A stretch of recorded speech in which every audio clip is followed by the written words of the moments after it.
bien, je suis heureux d'être parmi vous. Je pense que vous êtes assis confortablement et c'est bien qu'on passe cette petite heure de plus, parce que c'est une réunion en plus. Hein. Moi, je m'attendais à être quelques frères réunis, et puis en fin de compte, les frères ont annoncé pour tout le monde, et c'est bien que ce soit comme ça.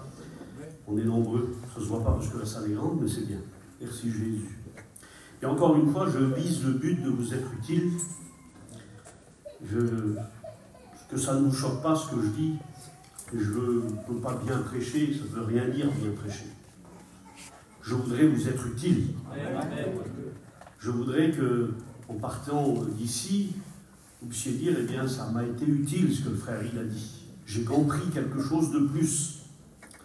Et mon cœur était en balance entre deux pensées, et puis, je suis obligé de dire, le cantique du frère en dernier, là, m'a donné à choisir, donc j'ai aucune crainte, parce que je suis sûr, sans avoir écouté une voix tonitruante venue du ciel, et je crois dans cette chose simple-là, moi, qu'un frère peut confirmer par un cantique, le sujet sur lequel, eh bien, nous allons nous entretenir aujourd'hui. Peut-être que quelques-uns m'ont entendu déjà, si ça peut arriver, parce que c'est pas la première fois, j'ai déjà parlé de ça, mais je pense que ce genre de message, et vous allez vous en rendre compte au fil des minutes, qu'on peut facilement faire le Tour de France avec, non pas à vélo, mais dans les églises, quoi. Tour de France dans les églises, parce que je pense qu'on est devant un sujet important, et ça fait partie des sujets principaux qui peut nous donner à comprendre plein de choses. Parce qu'on a souvent, nous, les gitans, hein, parce que je sais qu'il y a des frères et sœurs sédentaires, peut-être parmi nous, eh bien, on est vite dans la riposte, et vite dans le fait de dire, mais pourquoi, ou comment que ça se fait. Alors, je voudrais tout de suite vous lire un verset, mais je voudrais, si vous me le permettez, de prier le Seigneur. Je voudrais prier le Seigneur. Parce que le cantique qui a été chanté correspond tout à fait à ce que je vais dire. Je ne sais pas si je vais en avoir pour une demi-heure, mais en tous les cas, on a encore la réunion ce soir, donc il faut que je vous laisse le temps d'aller vous préparer après. Je lis le verset et je prie le Seigneur. Luc chapitre 11 et verset 1er. Jésus priait un jour en un certain lieu, et lorsqu'il eut achevé, un de ses disciples lui dit, « Seigneur, enseigne-nous à prier comme Jean, c'est Jean le Baptiste, hein, comme Jean l'a enseigné à ses disciples. » Il leur dit, « Quand vous priez, dites, notre Père qui es aux cieux, que ton nom soit sanctifié. » Et vous connaissez le reste de la prière. On va prier ensemble. Merci Seigneur. Cette journée, tu la connaissais, Seigneur. Nous, Seigneur, nous connaissons si peu de choses que nous sommes surpris au dernier moment, à la dernière minute. Mais toi, tu connais les choses avant même qu'ils existent. Merci pour cette science qui est la tienne. Tu as préparé ces instants. Permets que ta parole soit utile à mes frères et sœurs, Seigneur. Seigneur, bénis-nous. Au nom de Jésus, ton Fils. Et le peuple dit Amen. Amen. Gloire à Dieu. Alors, le verset que nous avons lu tout de suite, frères et sœurs, eh bien, vous l'avez entendu, Jésus priait un jour en un certain lieu. Et ce que j'ai remarqué directement, parce qu'il y a plusieurs façons de lire la Bible, il y a la façon où on veut se nourrir et on a besoin de lire pour se fortifier, pour les lecteurs, pour ceux qui savent lire. Et bien sûr qu'il faut lire la Bible dans ce sens-là, pour être béni par le Seigneur. D'ailleurs, les serviteurs de Dieu lisent la Bible, et c'est bien souvent comme ça qu'ils reçoivent leur message. On ne peut pas lire que la Bible que parce qu'on prêche seulement, ce serait pas bien. Mais disons qu'il y a cette façon-là de lire la Bible. On lit pour être béni et pour découvrir les trésors dans la Bible. Mais il y a aussi une autre façon de lire la Bible, c'est de faire attention aux petites notes. Et quand on a un petit peu l'esprit d'un chercheur, bibliquement parlant, eh bien on fait attention aux mots. Et moi, personnellement, eh bien je les vérifie, les mots. J'essaye de voir si vraiment ils n'ont pas une autre signification. Parce qu'il y a des mots dans la Bible qui sont dits, et on pourrait dire parole de l'Évangile, c'est marqué. Oui, mais en fait, c'est marqué pour dire le contraire. Ça arrive, ça, dans la Bible. Je vous donne un exemple concret. Vous vous rappelez la fois où les disciples ont dit à Jésus, Seigneur, augmente-nous la foi. Parce que Jésus avait dit, si ton frère a péché, va et reprends-le. S'il se repent, pardonne-lui. S'il a péché contre toi 70 fois, 7 fois, pardonne-le. Et puis les disciples, c'est là qu'ils ont dit, Seigneur, devant la situation, devant la barrière que Jésus a mis, parce qu'il s'agit quand même de scandale, là. Il s'agit quand même d'un péché d'occasion de chute. Eh bien, si ce frère-là a commis cette chose-là, moi j'ai du mal à appeler ça un frère, je ne dis pas cette fois. Mais que voulez-vous, on ne va pas contredire Jésus. Hein. Jésus dit que c'est quand même un frère. Un frère dans l'embarras, un frère dans la déviation, mais un frère qu'il faut rattraper surtout. Puisque le texte dit, c'est Luc 17 ça. Si ton frère a péché, va et reprends-le. C'est pas dis-lui ces 4 vérités, hein, casse-le en miettes. Hein. Ceux-là qui ont cru, reprends-le, c'est ça. Pas ça, reprends-le. Pas dans l'esprit de Jésus, toujours. Quand on reprend quelqu'un, c'est pour qu'il fasse mieux. Quand on reprend quelqu'un, donnez-lui le sens au verset là. Quand Jésus dit reprends-le, moi je lui ai donné ce sens-là. Jésus est en train de dire, il est dans les mains du diable, arrache-le, reprends-le, ses mains. Arrache-le de ses griffes. Reprends-le, c'est bénis-le. Reprends-le, c'est il est en voie de perdition, sauve-le. Eh bien, dans la bouche de certains, reprends-le, ça sonne comme une punition et comme des règlements de compte. Eh bien, reprends-le pas plutôt. Parce que c'est pas la bonne façon de reprendre un frère ou une sœur qui a commis une faute. C'est tellement humain. On a même inventé un dicton ou un proverbe. On dit l'erreur est humaine. Et c'est vrai qu'on fait plein d'erreurs. Alors, juste pour vous dire que ce mot-là, il est marqué. Et peut-être que quelques-uns de vous, vous êtes saisis de ce mot-là en disant, eh bien, je veux dire comme les disciples, Seigneur, puis Charles et Donor, tout fiers en plus. Augmente-nous la foi. Ben, quand vous voyez ce que Jésus répond, on voit que c'est une erreur. On voit qu'ils se sont trompés, ils n'auraient jamais dû demander ça. Ah bon, frère? Explique-nous alors. Eh bien, je vous explique. Jésus dit, si ton frère a péché 70 fois 7 fois et qu'il vient, qu'il se repent, pardonne-lui. Pour Pierre et les autres, c'est trop dur. Pierre, très certainement, il dit, moi, ça va aller 1 fois, 2 fois, 3 fois, 4 fois, mais à la fin, il ne faut pas me prendre pour le dindon. Eh bien, moi, non, Seigneur. Ou alors qu'il y ait un miracle. Fais descendre la foi, car rentre dans mon cœur, alors là, je pardonnerai 1 milliard de fois. Et Jésus n'est pas d'accord. Puisque Jésus dit, si vous aviez de la foi, il remet en cause. Augmente-nous, Seigneur, comme si on avait la moitié. Si vous en aviez comme un grain de sénévé, Jésus la proportionne, la foi. Mais alors avec la plus petite des semences. Et il dit, voilà, vous voyez la foi, quand vous l'avez, vous l'avez.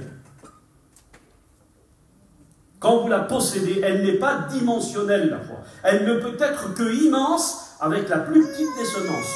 Jésus est en train de dire, ne dites pas que vous en avez déjà une quantité, qu'elle a besoin d'être augmentée. Puisque la foi, quand vous la possédez, je vais la dimensionner, moi, il dit Jésus. Mais je la dimensionne avec ce qu'il y a de plus petit. Avec la plus petite des semences. Et quand vous l'avez, celle-là, eh bien, ça y est, vous avez la foi. Alors, donc, augmente-nous la foi, c'est une mauvaise demande, puisque Jésus est en train de leur dire que pour pardonner, là je vais faire vite, parce que c'est pas de ça que je veux parler, pour pardonner, c'est pas de la foi qu'il faut. Puisque Jésus leur indique la route.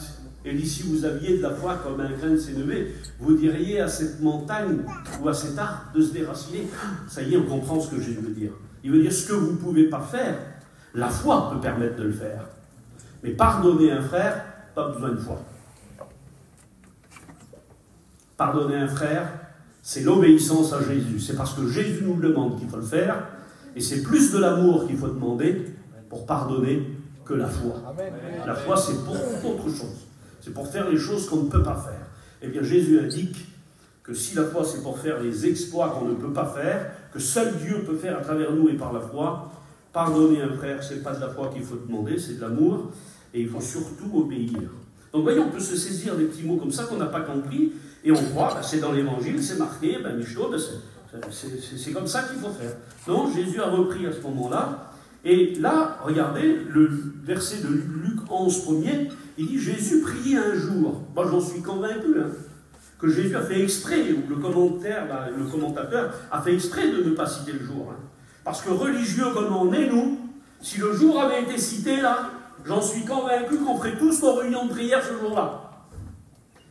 Alors pas à l'image, pardonnez-moi, des religieux, je ne vais pas citer, parce qu'il y a certaines religions où on saisit comme ça et on dit, ah ben tiens, regardez, par exemple la prière, là, notre Père qui es aux cieux, eh bien, pardonnez-moi, la religion s'en est emparée et ils disent, eh bien, vous voyez, Jésus a fait cette prière-là. Et les gens apprennent par cœur cette prière-là parce qu'ils pensent que Jésus leur a dit, c'est exactement les mêmes mots qu'il faut dire. Ah non, il faut se mettre dans le contexte. Les Juifs ne priaient pas comme ça. Les Juifs n'avaient pas l'habitude d'appeler Dieu leur Père. C'était le Père Abraham, le Père de la foi, mais pas Dieu. C'était trop sacré de dire que Dieu était notre Père. Non, non, pour eux, c'était le Elohim, l'Adonai, le Dieu qui habite une lumière inaccessible. Puis si on ne se tient pas correct, il est capable de nous foudroyer. Eh bien, Jésus propose une approche un peu plus intime à ce Dieu auquel, eh bien, les scribes et les pharisiens, vous savez ça, vous avez lu, le pasteur a envie de vous le dire. Vous savez, on appelle ça les copistes, les scribes qui reproduisaient la Bible. Écoutez bien ça, écoutez-moi. Qui reproduisaient la Bible, ils devaient reproduire le texte sacré. Donc ils faisaient des copies, si vous voulez. Et puis à un moment donné, quand ils expliquaient, je ne sais pas, l'histoire de Samson et d'Élila, par exemple, eh bien à un moment donné, bon, quand le nom de Dieu apparaissait, tout de suite, là, ces copistes, ces hommes-là, ils laissaient tomber la plume, le parchemin, et ils allaient tout de suite à la douche. Ils allaient se laver. Ils se changeaient à neuf. Ils prenaient une plume qui n'avait jamais servi pour écrire le nom de Dieu. Ils se remettaient à écrire, et si 3 lignes plus bas, il y avait encore le nom de Dieu, ils laissaient tomber la plume, ils allaient encore à la douche, ils se changeaient un vêtement neuf, une plume encore tout neuf, pour réécrire le nom de Dieu. Et s'il était 20 fois, pendant 20 fois, il fallait faire la même chose. C'est sacré, hein? D'ailleurs, j'en profite pour vous dire que Dieu a dit qu'il ne laissera pas impuni celui qui prend son nom en vain. Et nous, les barreaux d'ével, Seigneur Jésus, devant la Bible et sur l'Évangile, je ne sais pas où on va aller avec ça. Hein. C'est très sacré le nom de Dieu. Et nous ne devrions pas. Mais allez, on va rester sur ce que je vous dis. Si le jour avait été cité, eh bien on aurait fait d'un jour-là un jour saint, quoi. Encore plus la religion. Mais merci Jésus, il n'y a pas le jour. Ça veut dire, allez, il faut prier tous les jours pour être sûr de tomber dans le bon. Et regardez l'autre mot qui n'apparaît pas. C'est marqué comme ça. Jésus prie un jour en un certain lieu. Alors, j'ai félicité les pasteurs de l'église parce que c'est vrai que cette église, eh bien, elle en jette. Hein. C'est pas une petite baraque. Hein. Eh bien, merci Seigneur, si on peut recevoir les chrétiens dans des lieux décents. Merci Jésus, moi je ne suis pas contre, hein. Il n'y a aucun problème de ce côté-là. Mais vous voyez, le lieu n'est pas cité non plus. Pardonnez-moi, Carlo, Fanfan, les anciens et les autres frères. Eh bien, ce n'est pas qu'à l'église que ça se passe. Parce qu'encore une fois, si le Seigneur avait cité le lieu là, il aurait dit dans un champ de blé. Ah ben alors là, le champ de blé, nous là, on aurait acheté quoi. Et puis s'il aurait dit dans un champ de, je sais pas, de maïs, on aurait des maïs. Il ne dit pas le lieu. Pas le lieu. Eh bien ça veut dire une chose, ça veut dire que tous les lieux sont propices à la prière. Ça vous arrive pas de prier au volant de votre voiture, vous? Ah, souvent ça m'arrive. Vous les sœurs, en faisant vos affaires, très certainement. Vous priez, vous parlez au Seigneur. Eh bien merci Jésus. Religieux comme on est, j'exagère pas. Hein. Nous aussi, on est prêts à se fixer comme ça.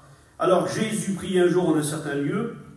Eh bien, on ne sait pas le jour et on ne sait pas le lieu. Mais ce qui est marqué, c'est que Jésus priait. Et ça, il faut le retenir. Amen. Jésus, lui-même, notre Maître, priait. Amen. Merci Seigneur Jésus. Je voudrais vous parler de la prière.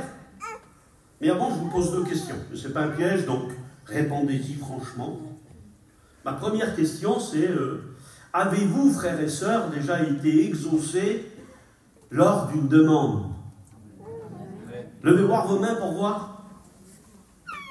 Voilà. Ça comprend toutes les demandes, bien sûr, hein, qu'on peut faire dans la prière. Maintenant, regardez.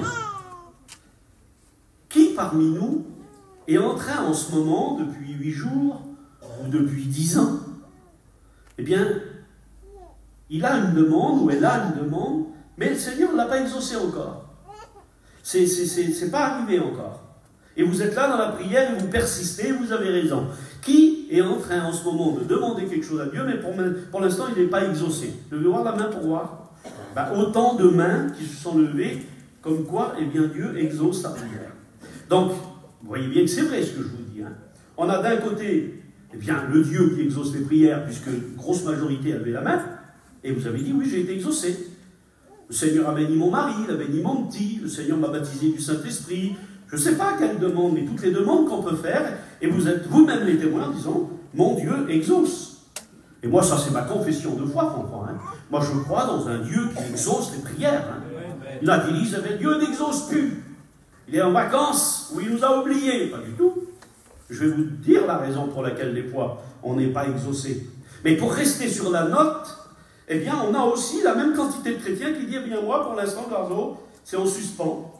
J'ai une demande que je fais souvent au Seigneur, mais elle n'est pas exaucée encore. Alors, qu'est-ce qui se passe? Tu peux me dire pourquoi, d'un côté, Dieu m'a déjà exaucé, et là, je ne suis pas exaucé? Eh bien, il y a deux raisons. Et c'est de ça que nous allons parler. Mais avant, je voudrais vous dire ce que j'ai écouté quand j'étais tout jeune, plus jeune en tous les cas. J'ai écouté ça, et ça remonte très certainement dans le début du réveil. Et ça ne m'étonnerait pas que les frères anciens qui sont là savent peut-être de qui il s'agit.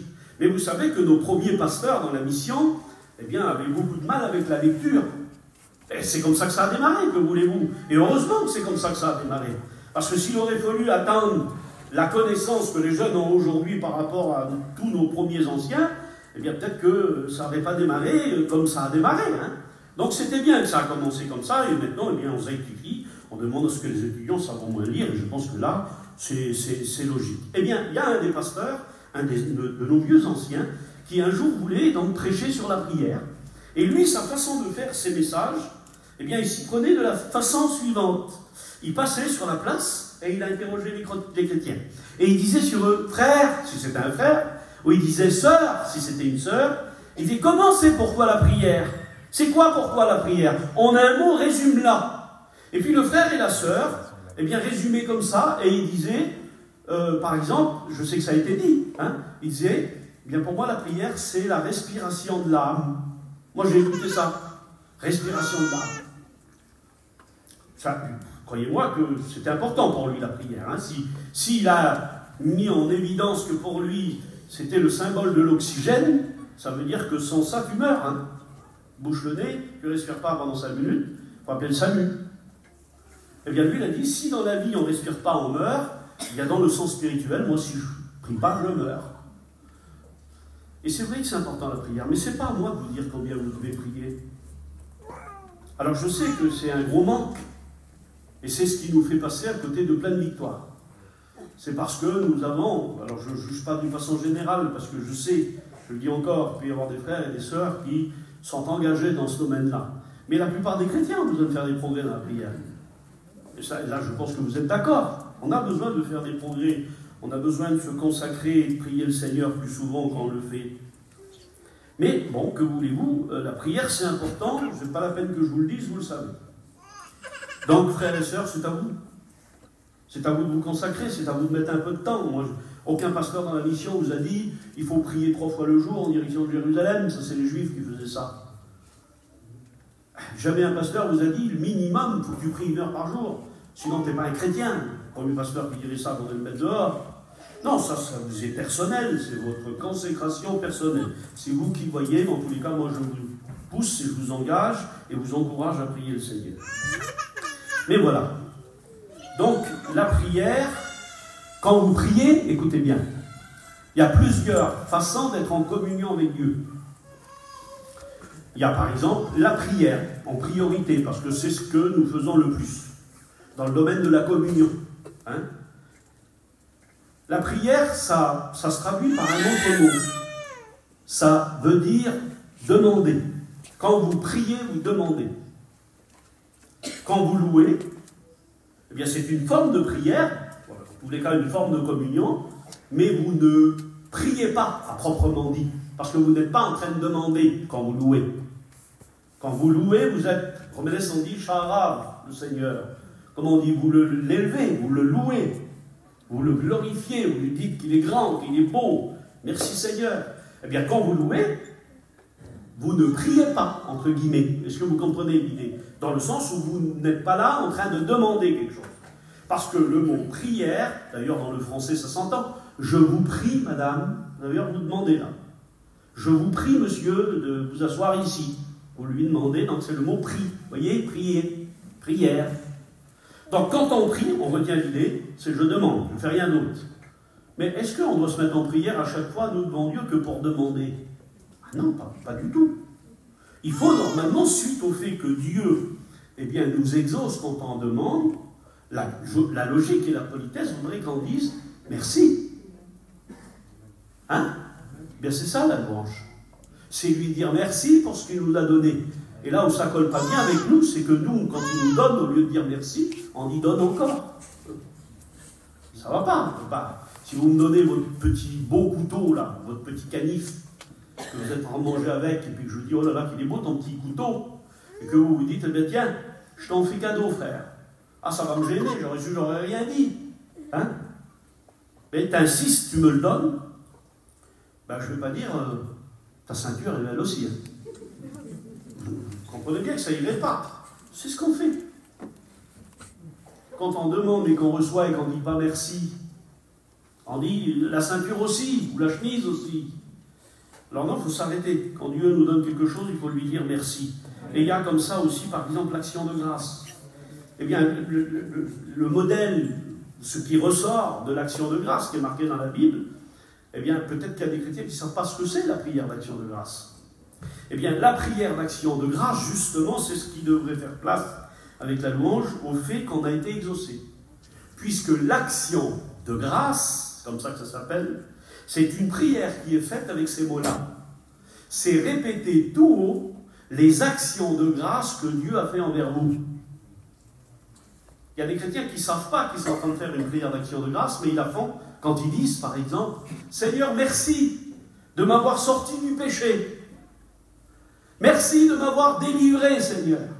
Merci d'avoir guéri mon petit, Seigneur. » C'est les actions de grâce envers nous, les actions que Dieu a fait, qui s'appellent les actions de la grâce. Eh bien, on a besoin aussi de se livrer à ce genre de prière. Regardez l'adoration, par exemple. Certains pensent adorer parce qu'ils disent dans leur prière « Je t'adore ». Ben, pardonnez-moi, vous avez tout faux. Quand on rentre concrètement, véritablement, dans l'adoration, eh bien, il n'y a pas de mot dans l'adoration. Vous savez ça? La religion peut copier la prière, et alors il y en a qui font de langue prière, dit la Bible. Hein. Donc ça, c'est donné à tout le monde. Pardonnez-moi, la religion la plus bizarre, parce qu'il y en a des bizarres, eh bien eux aussi ils prient. C'est à la portée de la religion que de prier. Ils peuvent aussi faire un semblant de louange, ou d'action de grâce, et dire qu'ils ont été bénis par tel Dieu ou tel Dieu. Mais une chose qu'ils ne peuvent pas faire, c'est adorer. Vous savez pourquoi? Parce que la Bible déclare que Jésus a dit ce que le Père recherche. Alors ça doit être rare dans les rangs. Ça doit être rare dans les églises, puisque Dieu recherche des vrais adorateurs, parce que les vrais adorent en esprit et en vérité. Ça veut dire que dans l'adoration réelle, vous avez vu déjà un chrétien et une chrétienne rentrer dans la communion intense de Dieu, mais véritablement, bien pardonnez-moi, moi j'en ai déjà vu. Et puis là, à ce moment-là, on voit des frères et des sœurs qui sont en extase et qui sont, eux, là, devant Dieu. Donc, il faut plus prêter une attitude. Parce que l'adoration, si on doit le dire, comment elle se voit, par exemple, Lazo? Comment on peut voir quelqu'un qui adore vraiment? Eh bien, c'est une position, c'est-à-dire, c'est plus une position physique l'adoration, que des mots, que des paroles. C'est la prosternation. L'adoration, c'est la prosternation. C'est quelqu'un qui est prosterné devant Dieu et les mots ne suffisent plus. Et c'est la personne qui est devant Dieu. Ah, on aurait peut-être besoin de renouveler ces moments-là parce que ça se fait de plus en plus rare. Je ne juge pas votre église, je ne me permettrai jamais. C'est dans le sens général. Après tout, cette église, c'est aussi la mienne. Hein. Je ne suis peut-être pas le responsable, mais c'est à moi aussi. Hein.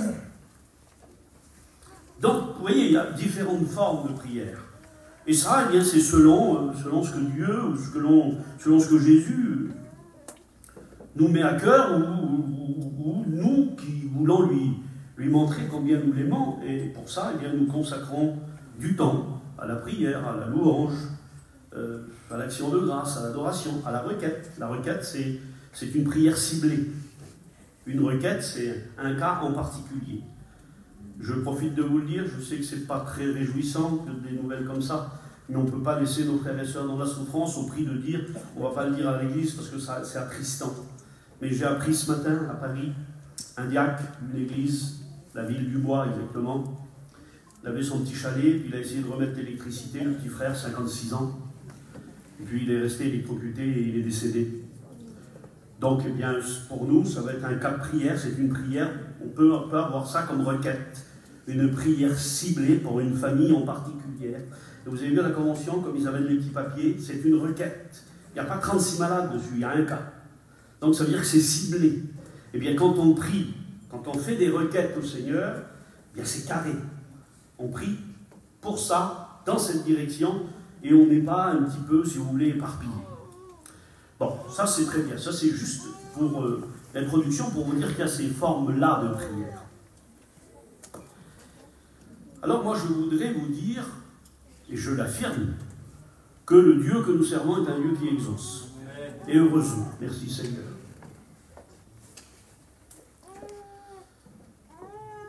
Le souci avec la deuxième fois où vous avez levé la main, parce que vous avez dit, là j'attends, je ne suis pas encore exaucé, eh bien c'est la première raison. Première raison, si vous n'avez pas encore été exaucé, c'est dans l'Écriture. Alors je vous cite quelques versets. Exode chapitre 9, verset 5. L'Éternel parle, et il dit, l'Éternel fixe le temps. Et il dit, demain, l'Éternel fera. Ça peut être demain pour Dieu, temps d'exaucement. Il faut être d'accord. Oui, mais moi je voudrais tout de suite, Gazon. Pardonne-moi, moi c'est pas moi le patron, c'est lui. Et lui il dit demain. Et vous comprenez que ça peut être un demain de 24 heures, de 12 heures, je ne sais pas. Mais ça peut être un demain dans le futur. Ça peut être dans 3 jours, 8 jours, 1 an, 10 ans. C'est demain. Dieu a prévu de bénir demain. Alors non pas pour vous faire enrager, non pas pour vous taquiner, pardonnez-moi, le Seigneur il ne fait pas ça. Mais c'est parce que lui sait à quel moment, il sait à quel moment cet exaucement va véritablement peser dans la balance. Parce que si un miracle se fait un petit peu en avance ou un petit peu en retard, eh bien, il peut très bien ne plus avoir l'effet escompté, l'effet qu'on attend. Est-ce que vous me suivez là? Dieu bénit au moment opportun, au moment où ça va être le mieux. Nous, on croit que c'est des fois là le mieux. Mais la Bible déclare que telle voie paraît droite à un homme, mais son issue, c'est la mort. On ne connaît rien, frère et sœurs, pardonnez-moi. Regardez la Méditerranée, vous habitez pas loin, vous. J'ai écouté les scientifiques dire l'autre jour qu'on connaît 10% de ce qu'il y a dans la mer. Pourtant, vous connaissez, vous, les fruits de mer. Hein. Et moi aussi. Hein. Les maquereaux, les sardines, les poulpes. On en connaît un paquet. Hein. 10%. Il reste 90% à la mer où on peut se baigner tous les jours. Là. Vous voyez qu'on ne connaît rien? Après, les scientifiques, ils disaient le cosmos. Ce qui est au-dessus de notre tête, là. Qu'est-ce qu'on connaît? Alors, ils ont fait le décompte. 0,001%. Ça veut dire on ne connaît rien. Tout reste à découvrir en haut, là. À part la Lune qu'on a été dessus, et il y en a qui mettent en doute. Mais, allez, la Lune peut-être. Mais l'éternité ne nous suffirait pas bientôt à découvrir la taille du cosmos. Donc on ne connaît rien. Ni la mer, ni le cosmos. Alors imaginez Dieu. Ça fait 30 ans que je suis baptisé, tu comprends? Je la connais, là. Je connais Dieu. Bah, tu connais ce qu'il a bien voulu faire te découvrir. Hein? Un tout petit pourcentage de rien du tout, même si ça fait 50 ans que tu es baptisé. Parce que Dieu est immense. Reste avec nous.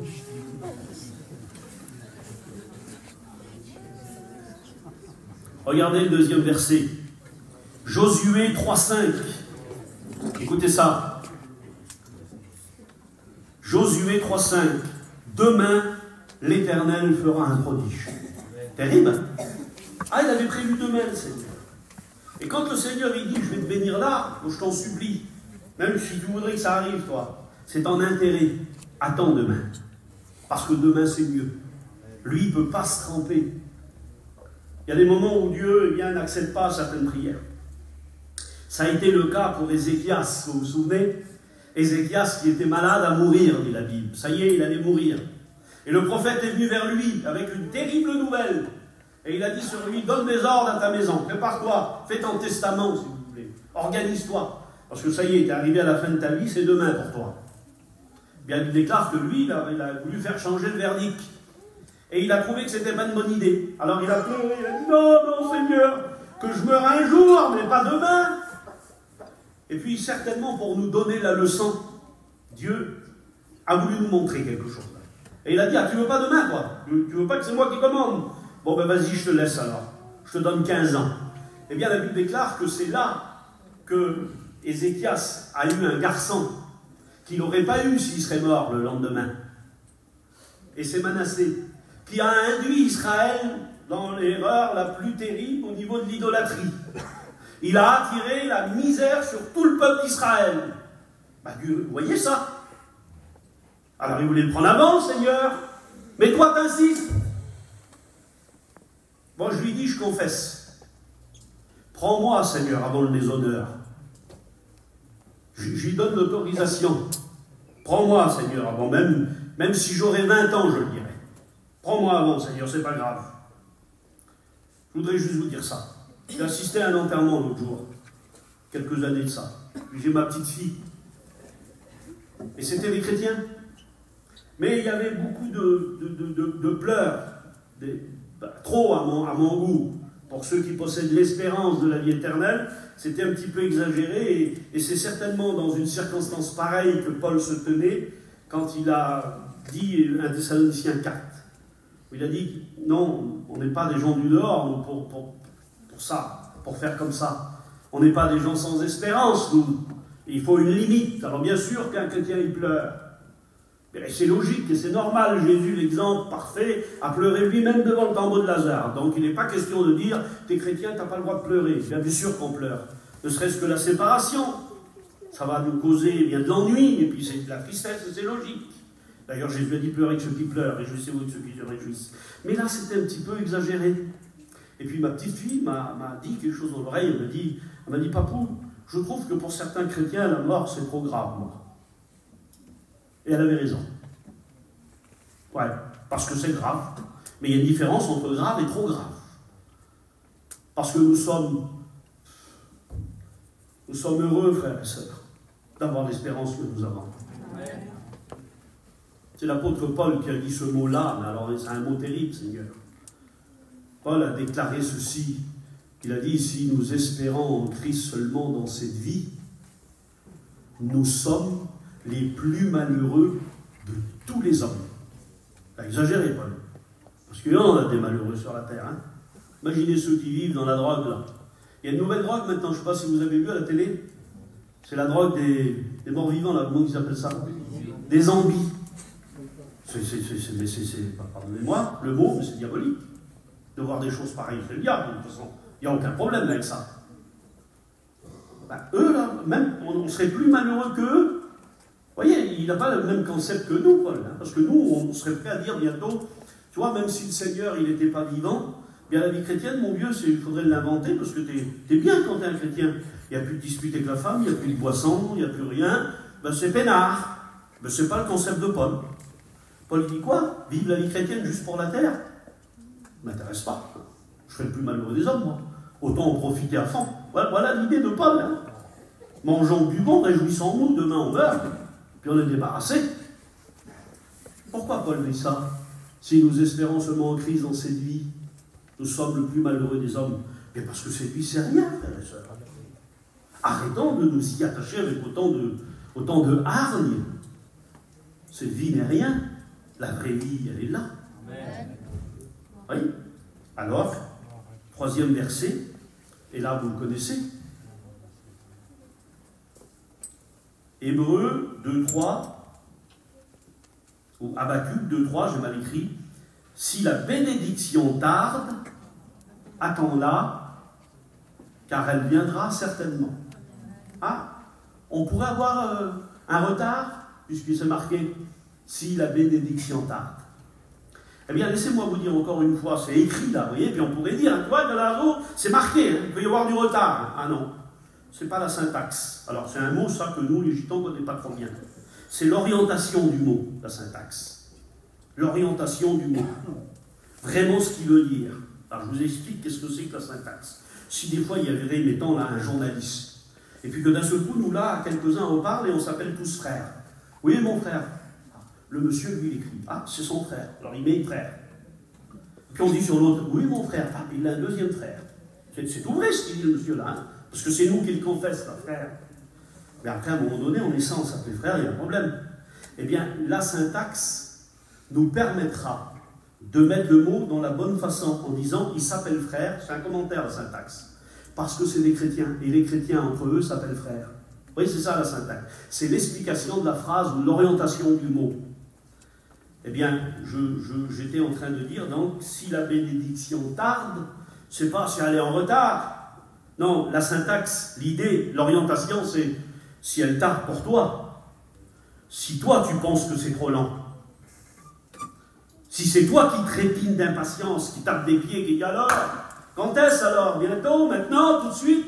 C'est long, hein? Si ça tarde pour toi. Bien attends-là, elle va arriver, mais elle arrivera au bon moment. Elle arrivera à pic quand Dieu le décidera. Que Dieu soit béni. Merci Seigneur.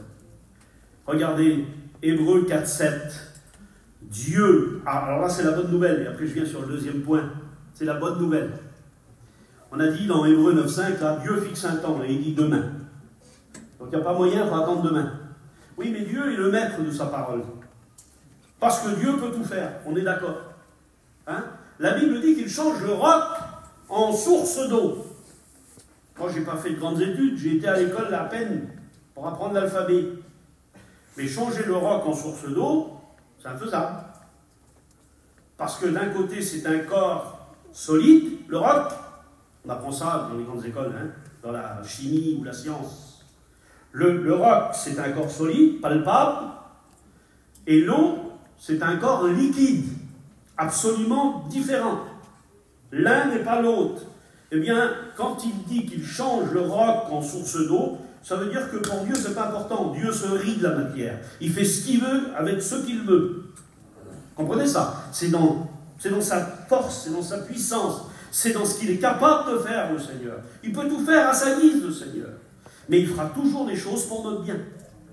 Jamais pour notre mal. Et là, eh bien, il dit, Dieu, ah que c'est beau Seigneur, il est capable de décider autrement. Dieu fixe de nouveau un temps et il dit, aujourd'hui. Pas beau ça? Amen. Eh bien, peut-être que tu es arrivé à ton terme, peut-être que tu as fini d'attendre, peut-être. Peut-être que c'est aujourd'hui que le Seigneur va te bénir. C'est là, c'est bien, c'est devant toi. Et c'est peut-être le bon moment. Eh bien, merci Seigneur. Donc, vous avez compris. La conclusion, c'est ce verset-là, Marc chapitre 11, verset 24, sorti de la bouche de Jésus. Ce que vous demandez dans la prière, croyez de l'avoir reçu. Et vous voyez qu'il y a un temps d'attente dans l'esprit de Jésus, là, dans la façon où il le dit. Ce que vous avez demandé dans la prière, croyez de l'avoir reçu, et, c'est pas marqué, et tu le vois s'accomplir. Il dit, et vous le verrez s'accomplir. Il peut y avoir là un temps d'attente. Alors, ça fait combien de temps que tu attends? Ça fait 15 jours, ça fait 3 mois, ça fait 10 ans. Dieu n'est pas en retard, Dieu ne s'est pas bouché les oreilles, il y a juste le temps. Donc voilà, ça c'est le premier principe, où des fois on attend longtemps une bénédiction parce qu'il nous faut attendre le temps de Dieu. Alors soyons patients.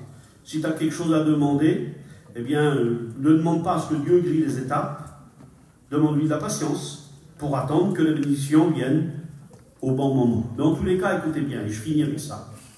Encore faut-il que Dieu vous ait promis qu'il vous exaucera.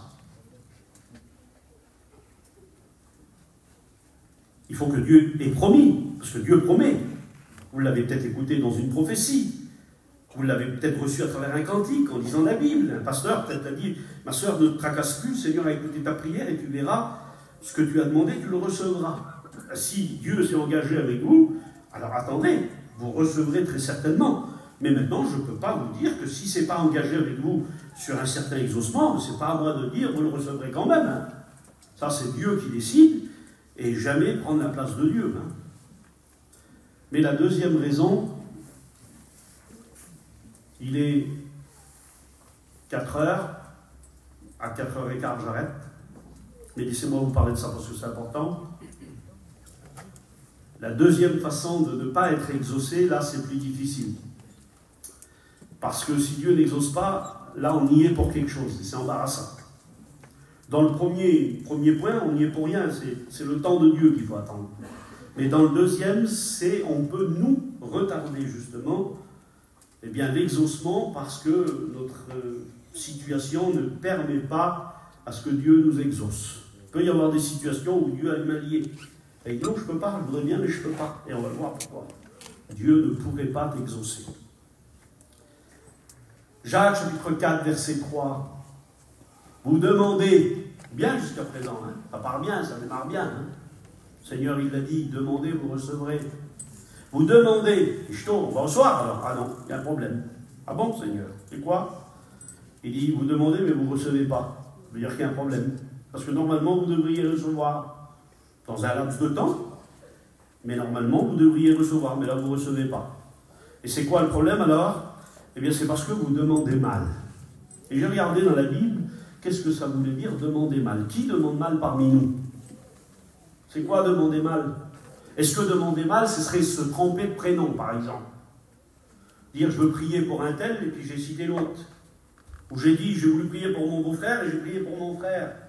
Voilà, trop tard. Est-ce que le Seigneur va dire ça? Il va dire, ah ben t'avais qu'à prier, t'avais qu'à dire le bon nom, hein. Moi t'as demandé lui, moi j'ai béni lui. Hein.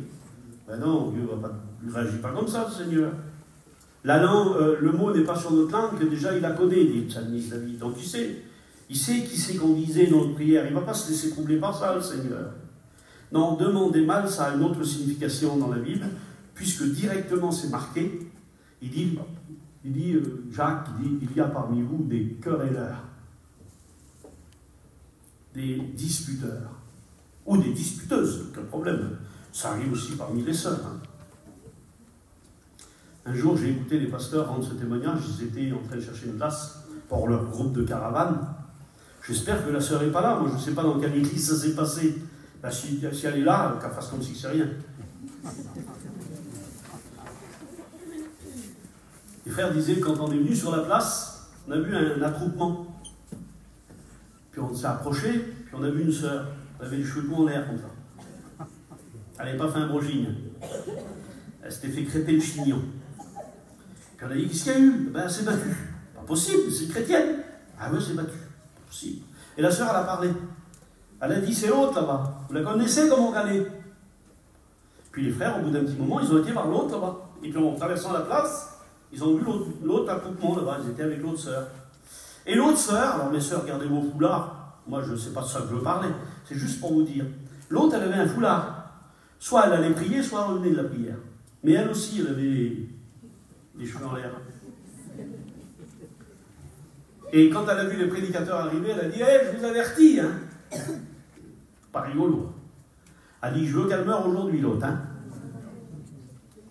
Ah, les frères, ils ont compris, ils ont dit, oh oui, elle a raison, la première, hein. Elle est agressive, la sœur. Vous demandez, et vous ne recevez pas, parce que vous demandez mal. Il y a parmi vous des querelleurs. Vous comprenez qu'une querelle, ça peut arriver. Un frère peut se disputer avec un autre frère, mais il faut vite arranger. Ou une sœur peut se disputer avec une autre sœur, mais il faut vite arranger. Il ne faut pas que le soleil se couche sur notre colère, dit la Bible. C'est-à-dire qu'il faut tout de suite essayer de remédier à la situation. Mais il y a des gens, des chrétiens, en l'occurrence, et c'est le plus grave, qui sont chauds à la dispute. Ils ne lèveront pas le petit doigt pour éviter une dispute. Ils ont juste à dire, par exemple, qu'il vaut mieux pas que je parle, parce que si je parle, ça va s'envenimer. Alors, il ne faut pas que je dise le mot. Mais c'est fou ce qu'il y en a qui ont du mal à le retenir, ce mot. Par exemple, il y a des sœurs qui savent, pardonnez-moi mes sœurs, je vous aime dans mon cœur et Dieu sait que je ne vous juge pas du tout. Mais moi je sais parce que j'ai un frère qui était très sévère. Et en l'occurrence, avec sa compagne, il fallait que ça marche droit. Voilà, je n'en dirai pas plus. Mais c'était un inconverti, il vivait, voilà, c'était un buveur, il avait tous les défauts, quoi. Et y compris méchant avec sa compagne, ça arrive, il y en a plein. Et ils vont beaucoup en prison maintenant. Bon, moi je me souviens que ma belle-sœur, des fois, elle passait par la fenêtre de sa caravane. Et elle rentrait chez moi par la fenêtre. Et moi je fermais la fenêtre, puis j'étais embêté, parce que je ne pouvais pas dire elle n'est pas là. Et elle venait taper, je ne répondais pas. Alors je t'ai fermé la clé. Mais il s'est converti, mon frère. Mon Dieu, ce qu'elle est dure. Elle devrait être reconnaissante. C'est elle maintenant qui va bientôt le faire passer par le carreau. Pas logique, mon Dieu. Bon, j'exagère. Mais je veux dire, je sais pas, le petit mot que tu sais qui va déclencher, ne le dis pas. À ton mari, si tu sais que ça va causer, c'est des étincelles qui vont allumer un peu, ne le dis pas. Ou ne le dis pas, toi, le frère, là, à ta compagne, si tu sais qu'il y a un mot qui la blesse et que tu te plais à dire ce mot alors que tu sais que ça va la faire pleurer. Il ne faut pas. Eh bien là, il dit, vous ne recevez pas. Alors j'ai dit, Seigneur, je sais bien qu'on n'est pas parfait quand même. Et alors, parce qu'il y a une erreur, un défaut, ah oui, là, parce que comment, c'est comme ça dans mon cœur, hein, je le crois, hein. Comment il va faire pour changer ce personnage-là? Si à chaque fois qu'il demande quelque chose, je l'exauce avec ce problème-là. Pour moi, Seigneur, il dit, c'est mieux que je suspends et que lui cherche à comprendre pourquoi il n'est pas exaucé. Et si vraiment il veut savoir, eh bien moi, par le moyen du Saint-Esprit, je vais lui faire comprendre qu'il y a quelque chose qui me déplaît dans sa vie et je veux qu'il s'en débarrasse. Ah oui. Et ça prend beaucoup plus de sens, là. Dieu ne peut pas nous bénir avec tous nos défauts. Il le fait souvent par grâce, s'il nous bénit avec nos défauts. Mais il y a des défauts qui sont trop importants. Et Dieu, à un moment donné, eh bien, il suspend et il dit non, je ne peux pas t'exaucer. Parce que si je t'exauce comme ça, tu ne changeras pas. Tu diras, regarde, pas besoin de changer. Quand je demande quelque chose à Dieu, Dieu m'exauce. Eh bien, Dieu veut nous voir changer. Alors, des fois, il bloque et il dit non, je ne peux pas te bénir. Parce que tu es querelleur. Moi, des fois, il y a des diacres qui passent sur les places pour récolter les sous de la place. C'est tout à fait logique, ça. Eh bien, je vois que des fois, il y a des diacres qui ont peur d'aller devant certaines caravanes. Et c'est des chrétiens et des chrétiennes. Puis l'autre, il dit, ben attends, vas-y, toi. Hein, la semaine dernière, c'est moi qui ai été. Mais pourquoi vous n'y allez pas, frère? Ben parce qu'il nous envoie sur les roses de monsieur. Et il ne veut pas payer, ou il n'est pas d'accord, ou il fait que trop hardir. C'est pas agréable. T'es chrétien? T'as pas le droit de faire ça. Tu dois payer ce que tu consommes. C'est de la triche, sinon. Tu te sers de l'eau. Vous vous rappelez Payan, ce qu'il disait? Il disait, moi je ne crois pas en Dieu, pour quelqu'un qui disait qu'il ne croyait pas en Dieu. Eh bien, Payan, il disait, eh bien, respire pas l'air que tu respires, alors, parce qu'elle appartient à Dieu. Ben non, on est redevable. C'est logique devant Dieu. Alors, regardez. Vous avez compris. Et je vais terminer, parce que ça y est, je ne peux pas aller plus loin. Mais voilà, je dis juste ça. Proverbe 17, 19. Si les querelles, c'est récurrent, si tu ne veux pas t'empêcher, si ton petit, par exemple, est une occasion de chute, dès qu'il vient en pleurant, le petit qui dit « Maman, il m'a tapé !» Ah, tu descends en 40, tu veux te battre avec tout le monde? Papa, c'est rien, c'est des enfants. Proverbe 17, 19. Celui qui aime les querelles aime le péché. Il ne peut pas aimer les querelles. C'est assez bizarre ou énervant quand ça arrive, une querelle. Il ne faut pas en plus l'aimer, la querelle. Alors, allez, j'arrête. Je prends juste le deuxième, je le cite et on prie le Seigneur. Voilà, le deuxième, il est ici. Et j'arrête. Jacques déclare, vous priez, vous demandez, vous ne recevez pas parce que vous demandez mal. Il y a parmi vous des querelles. Deuxième mot, il y en a 4 des mots, mais on en dit 2. Il y a parmi vous des passions. Oh là, des passions. Bizarre. Ah oui, non, mais ne vous arrêtez pas, passion casino ou carte, hein, parce qu'il n'y a pas que ça comme passion dans la vie. Hein. Mais c'est vrai que nous, avec les passions, selon ce que l'on comprend, on en a fini. Je ne pense pas qu'il y a des gens qui vont tous les matins au PMU, là, ici, là. Avant de se convertir, il y avait plein d'hommes qui étaient liés par le PMU, par le tiercé, par les chevaux. Il y en a qui ne laissaient rien manger à la caravane bientôt, pour donner tout dans les jeux. Puis Dieu les a délivrés. Alors cette façon-là, c'est fini. Merci Seigneur. Donc tiercé, casino, cartes, cinéma, cigarettes, tout ça, ça fait partie du passé en général, hein. Je veux bien le croire, parce que j'ai lu. Et quand vous regardez le mot patient dans la Bible, ça ne vous donne pas tiercé. Ça peut faire partie, mais c'est pas ça. Le mot patient, c'est un mot tout seul, et il veut dire quelque chose lui-même tout seul. Et le mot patient signifie chose assez puissante qui domine votre mental. C'est ça une passion. C'est quelque chose qui arrive à dominer sur vous. Alors là, le tiercé dominé, le casino dominé, les cartes dominées, le cinéma dominé, tout ça, ça dominait sur certains hommes et des femmes parmi nous, et puis Dieu les a délivrés. Mais est-ce qu'il n'y aurait pas des autres choses qui soit cherchent à nous dominer, ou qui nous dominent tout simplement? C'est à nous de réfléchir, hein. Parce que être dominé, ben, c'est la chose qui revient le plus souvent. C'est le matin, par exemple, bien, si c'est à ça que tu penses en priorité, c'est une domination. D'où l'expression du texte, nous n'avons pas à lutter contre la chair et le sang, mais contre les dominations, ou ceux qui voudraient nous dominer, ou ceux que certains se sont laissés dominer à nouveau. Alors j'ai regardé, et j'ai dit, Seigneur, alors oui, je comprends maintenant que certains chrétiens peuvent avoir une passion, dans le sens où c'est ça qui revient le plus souvent chez eux. C'est Payan qui disait ça. Il disait Jésus, on en parle le jour et on en rêve la nuit. Il dit Jésus, il disait Payan, c'est pas un plus. Jésus, c'est tout. Amen.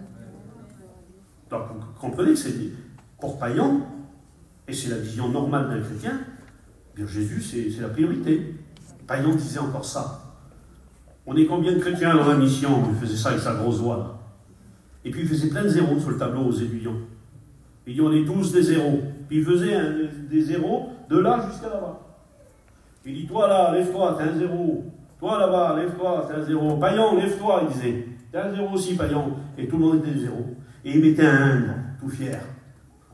Et il disait lui, le 1 là, c'est Jésus. Regardez quelle somme que ça fait tous ensemble. Si c'est ton travail qui passe avant Jésus, pardonne-moi, il n'y a pas de 1 devant, c'est 0. Si c'est ta propreté qui passe plus avant Jésus, pardonne-moi, ça ne plaît pas à Jésus, c'est pas Jésus qui est devant. Qu'est-ce qu'on pourrait mettre là? J'ai mis plein de choses, hein, mais bon, j'ai mis... Si c'est ton téléphone qui est plus... et là, on a un vrai problème avec ça, hein, je vous le dis. Hein. On a un vrai problème. Hein. Tant qu'il était attaché à un mur, il a dit à un homme un jour, du téléphone, hein, c'est lui qui t'est lié. Hein. Mais depuis qu'il est libéré, il nous a attachés à nous. Ouais, parce qu'on l'emmène où on veut. Et puis même les chrétiens, ils sortent de la réunion des fois. Vous voulez faire un progrès? Répondez-moi. Vous voulez faire un progrès? Moi, je l'ai fait le progrès. J'emmène plus mon téléphone dans la réunion. Voilà. Je l'emmène plus. Parce que des fois, il sonne, il faut que je sors dehors, je dérange tout le monde, je sors, et puis l'autre me dit « À quelle heure tu viens demain ?» Et toi, tu dis « Ah ben demain à 3 heures. » Ça va à 3 heures, oui. Et tu reviens à la réunion. Vous croyez que ça vaut le coup? Je pense que pour des gens aussi connectés, on doit se déconnecter. Au moins dans la réunion. Et on doit consacrer ce temps au Seigneur. Et rien, ni personne ne doit nous faire sortir de la réunion quand on y est. Amen. Alors j'ai mis ici, écoutez bien, il y en a que c'est la télécommande de la télé. Ils n'ont pas les yeux ouverts le matin, qu'ils regardent amour, gloire et beauté.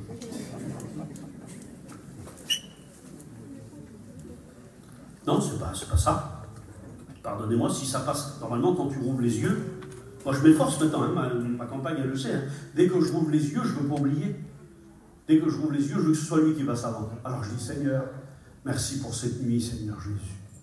Merci mon baron d'Evel de nous avoir gardés. Seigneur, je glorifie ton nom dans cette journée. Bénis ma petite famille, Seigneur. Bénis notre mission, baron d'Evel. Et je prie comme ça pour plein. Parce que, voilà, ça me gêne maintenant. Maintenant que je l'ai prêché, ça me gêne. Je ne veux pas que quelque chose passe avant lui. Et croyez-moi que Dieu ne donne pas sa gloire à un autre. Hein. Il a horreur de passer en deuxième, le Seigneur. Hein. Il a dit, recherchez premièrement le royaume de Dieu et sa justice, et le reste, ça vous sera donné par-dessus, mais pas avant. Pas avant. Allez, on va prier le Seigneur. J'en ai assez dit, et je pense que vous avez compris. Et j'ai dit ça, et je vais vous le dire, et je termine. Un jour, j'ai prêché ça, pas la première fois que je prêche ça. Mais vous comprenez que dans les églises, c'est un message que les chrétiens ont besoin d'écouter. Et un jour, j'ai prêché ça à une sœur qui était propre. Mais alors, moi, je suis missionnaire en Roumanie. Et croyez-moi que des fois, des sacrifices, il a fallu qu'on en fasse. Parce que ce n'était pas de toute fraîcheur. Ni la nourriture, ni même la vaisselle. Il y a des moments où, pratiquement, il fallait se boucher le nez bientôt pour boire le café. Ou... C'était difficile. Mais quand on est missionnaire, eh bien, il faut jouer le jeu. Hein. Et puis quand je revenais en France, je voyais ces beaux services, ces verres tout propres, tout bien essuie là. Ah, quelle beauté, j'ai Seigneur. Vive la France, je disais. Et j'étais content, merci Seigneur. Ouais. Je disais ça.